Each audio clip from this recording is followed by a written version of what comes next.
कोल्हापूरमध्ये तलवारी नाचवत आणि गाड्यांची तोडफोड केल्याचा प्रकार समोर आलाय। या टोळक्यानं 10 चारचाकी फोडल्याची घटना घडली आहे। हा सगळा प्रकार पूर्व मनस्यातनं टाकळा परिसरातल्या झोपडपट्टीमध्ये घडल्याचं कळतंय। एका टोळक्यानं हे सगळं कृत्य केलेलं आहे।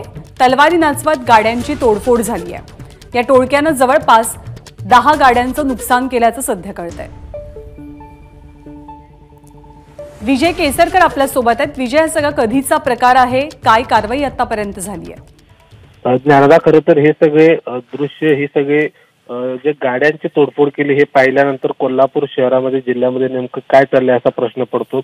कोल्हापुरातील टाकळा परिसरामध्ये ही जे सगळे टोळके आहेत त्यांनी गाड्यांची तोडफोड केली। सुरुवातीला शालेय मुलांमध्ये भांडण झालं आणि ते भांडण हे दोन्ही गटांपर्यंत पोहोचलं आणि आता पोलिसांनी या सगळ्यांच्यावर कारवाई करायला सुरुवात केली, गुन्हे दाखल करायला सुरुवात केली। मात्र ज्या पद्धतीने दहशत माजवली, ज्या पद्धतीने गाड्यांची तोडफोड केली, यावरून नागरिक आहेत ते प्रचंड नाराज झालेले आहेत, संताप आहे तो व्यक्त करत आहेत। कारण कुठलीही चूक नसताना विनाकारण या सगळ्या नागरिकांच्या 10 गाड्या, चारचाकी गाड्या ह्या फोडलेल्या आहेत जमावानं। त्यामुळे आता पोलीस नेमकं कशा पद्धतीने कठोर कारवाई करतात, यापुढे अशा पद्धतीच्या घटना घडू नये याच्यासाठी पोलीस नेमके काय काळजी बाळगतात। कारण निवडणुका तोंडावर आहेत आणि अशावेळी अशा घटना घडणं हे खूप मोठं नागरिकांसाठी भीतीचं वातावरण आहे, ते निर्माण होऊ शकतं आणि म्हणूनच पोलीस कुठेतरी आता कारवाई करताना आपल्याला पाहायला मिळत आहे।